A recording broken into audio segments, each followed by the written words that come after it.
인데요. 지금 이화영 전 평화부지사 항소심 재판이 어제 있었죠. 어제 이제 그 빨간 아재도 가서 이제 재판 끝나자마자 이제 저녁에 방송을 하던데 핵심이 이런 거예요. 저는 그냥 김성태 거짓말이 들키는 거라고 보거든요. 2심 재판부는 1심의 신진우랑은 좀 달라요. 성향이. 그러니까 이런 거잖아. 이야기 핵심은 리오남이 필리핀에 안 왔는데 필리핀에 그러니까 드러나서 이호남이 왔다는 증거는 없어. 국정원 문서까지도 있었어. 그거는 주가 조작 부양용이라고. 이것도 또 주가 조작 나오네. 그런 상황인데 김성태가 리오남하고 술 먹었다. 술도 먹고 했는데 그거를 이제 재판장이 캐치를 해가지고 너 이상한데? 앞뒤가 안 맞는데? 이렇게 물어보는 장면인데요. 김성태에게 직접 물은 재판장 진술이 모순된다 이런 얘기입니다. 그러니까 저기 한번 읽어볼게요. 재판장이 끼어들어서 물어본 거예요. 이윤정님이 한 밑에만 읽어줘봐요. 증인은 리오남이 술을 잘 못한다고 했다. 리오남이 2019년 7월 필리핀에서 열린 2차 국제대회 때는 공식적으로든 비공식적으로든 얼굴을 보인 사실도 없다고 했다. 그런데 2018년 11월 말 중국 심양에서 리오남과 김성애 아태위 실장 겸 북한 노동당 통일전선부 통일전선 책략실장, 박철 아태위 부위원장을 비롯해 쌍방울 직원들이 같이 술을 마셨다고 했다. 반공개적으로 얼굴을 드러낸 거 아닌가. 북측 인사들만 있는 게 아니라 쌍방울 직원들도 있는 데서 리오남이 얼굴을 보였다고 한 거다. 증인은 리오남은 다른 사람이랑 술자리 안 한다. 둘이만 만난다 했는데 그 말과 지금 술자리 모임하고는 모순되는 느낌이 있다. 그래서 저 재판장이 김성태한테 물어보니까 내용인 즉 쌍방울 직원들도 있는 자리에서 공작원인 사람이 얼굴도 잘 안 드러내는 사람이 호텔에서 둘이 만나가지고 술 먹고 떡이 됐다는 거야. 그 나중에는 이거 있잖아. 전통적인 스킬. 술을 너무 많이 먹어서 기억이 안 난다. 필름이 끊겼다. 그러니까 이거는 어떤 과정에 있는 거냐면 리오남을 그렇게 만나서 돈을 줬다는 거예요. 근데 달러로 그때 줬다는 돈 환산해 보니까 2박스예요. 가장 고액권으로 해도. 그거를 호텔에서 만나가지고 쌍방울 직원들 보는 앞에서 술 마셨다. 그러니까 이거를 재판장이 캐치를 전 잘했다고 생각해요. 1심 판사 놈은 다 그 스킵해버린 거고. 의식이 잃을 정도라서 리오남이 얼마나 오래 있다 갔는지 모른다. 야, 성태야. 너 이 새끼야 인생 살면서 그렇게 살면 안 되지. 리오남한테 지금 어마어마한 부탁을 해야 되고 지금 돈까지 갖다 바치는 상황인데 리오남 앞에서 술을 너무 많이 처먹어가지고 지금 이거 결례 아니냐? 의식을 잃을 정도로 처먹었다고? 그러니까 리오남은 술을 못 마시는데 혼자서 앉아 처마셨다는 거 아니겠습니까? 아니 그리고 이 말을 재판에서 했다는 거는 검찰 조사 때 이미 이 내용에 대해서 검찰이 다 알고 있었다는 이야기잖아요. 왜 자꾸 검찰만 끼면 나는 술 마셔서 기억이 안 나고 녹취를 보여줘도 나는 기억이 안 나서 패스되고 이런 식으로 저는 이것도 검찰이 어느 일정 정도 개입이 안 될 수가 없다는 생각이 드는 거예요. 이 부분에 대해서 재판장이 캐치한 거 아니냐. 왜 우리나라 그런 스킬이 엄청 많잖아요. 성추행을 했어. 술 먹어서 기억이 안 난다. 그러니까 뭔가 이상하거든. 그렇게 그런 어떤 자기가 밖으로 드러나는 게 극도의 조심했던 리오남이가 쌍방울 직원들이 있는 앞에 나타났고 술까지 2시간 정도 먹고 그런데 결국에 언제 떠났냐? 언제 헤어졌는데 그러니까 술 많이 마셔서 언제 갔는지는 모른다.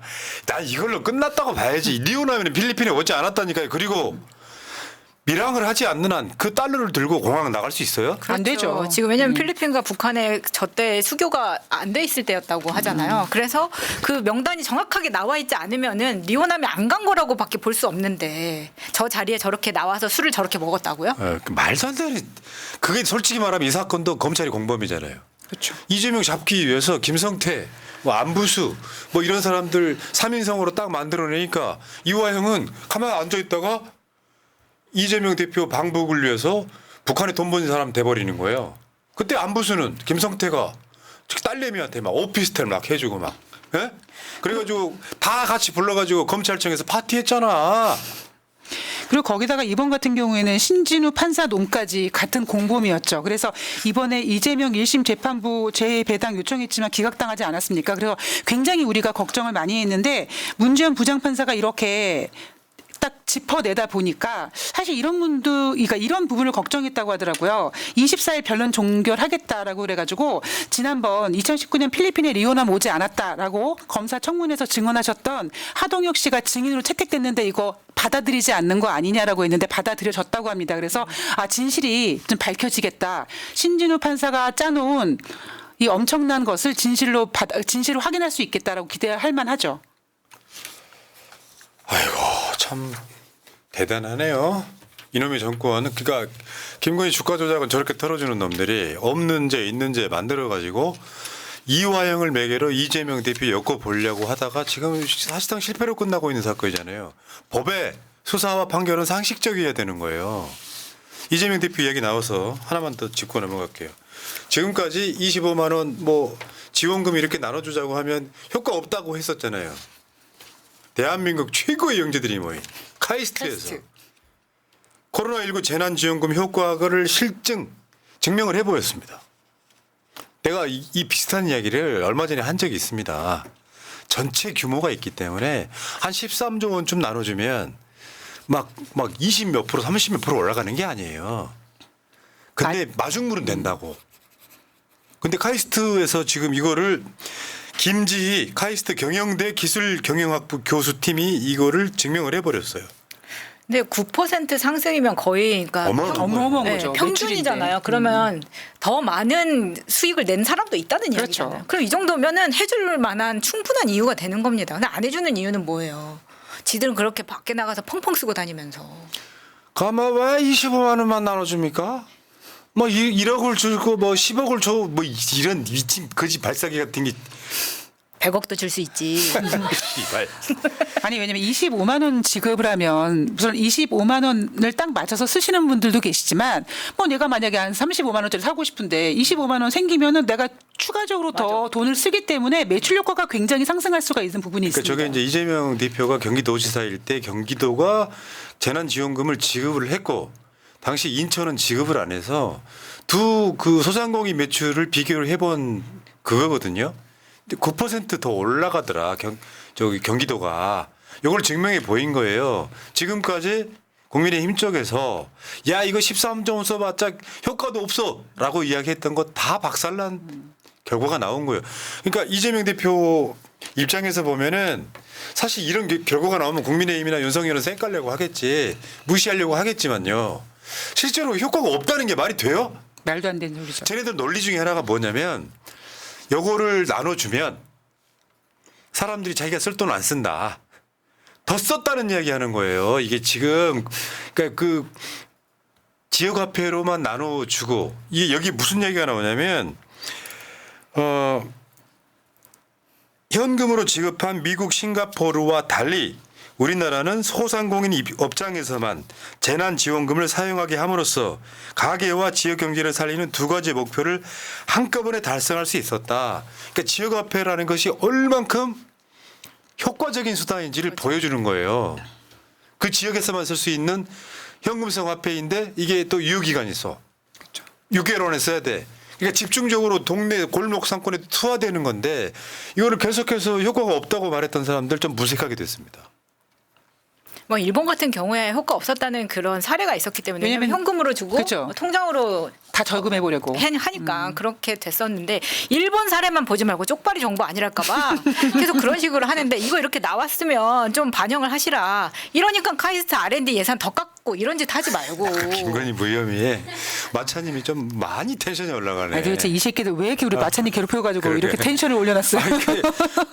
검찰에 나갈 때마다 죽으려고 하더라고. 끝난 것도 아니야. 이제 재판 받으러 가야 돼. 조사기록 500페이지가 나를 털어서 내가 일기를 써도 500장을 못 써요 지금 내 인생에 대해서 써도. 마차 출연한 동영상 다 봤네. 출입국 기록까지 다 뒤졌다는 거 아니에요. 어쩌고냐 진짜. 자 여기까지.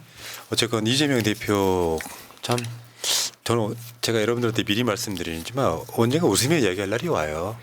언제 그랬냐는 때가 와고 그런 고난이 있었기 때문에 대통령도 했구나. 최근에 마차님 이야기 하나만 더 얹어볼까요? 야 이렇게 돼서 이재명 대통령 되면 5년밖에 못하는 거잖아. 그 이야기를 했어. 그래가지고 개헌해가지고 이재명을 8년 시키자. 4년 중임제로. 그런 정도예요. 어제 왜 그 저 배추 배추밭에 그런 거 보고 있으면 진짜 짠하더라고요. 온갖 억울함을 덕지덕지 달고 배추밭에 가가지고 땡볕에서 에이씨 말 진짜 그 김건희 정권 진짜 씨. 근데 제가 500장이면 이재명 대표는 거의 뭐 트럭으로 한 50톤 몇만 장이라잖아요. 되겠죠. 그때 그 뭐 2톤 트럭인가로 몇 대 네. 분량이라 그러잖아요. 그러니까. 그러면 그 복사비도 내가 내는 거예요. 당신 아무것도 아니야. 참아요. 난 그거. 범털이라고. 자 여기까지 하겠습니다. 자 마루님께서요 마차님 읽어달라는데요. 뭔데요? 여기 저 슈퍼챗인데. 네. 자, 오빠 나 불기소 안 해줘? 여기서 뛰어내리면 불기소 해주는 거야? 이래도 안 해? 이게 사실 이거 진짜로 무슨 뭐 이런 사건이 있었다고 하죠. 어저께 네. 재밌는 짤에서 보여드렸습니다.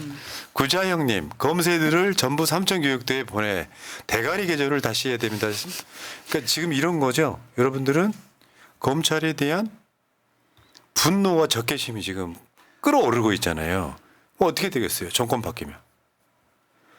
모든 국민들 중에 상식적인 사람들은 검찰 해체하라부터 나올 거예요. 그러니까 대가리 개조가 필요 없는 거죠. 거기에 검찰 출신 윤석열이, 한동훈이, 이창수, 심우정이 아까 그 듣보잡들 지금 이원석도 있고요. 뭐 그런 사람들이 다 같이 인용될 거라고 생각이 듭니다. 부끄러운 줄 아셔야죠.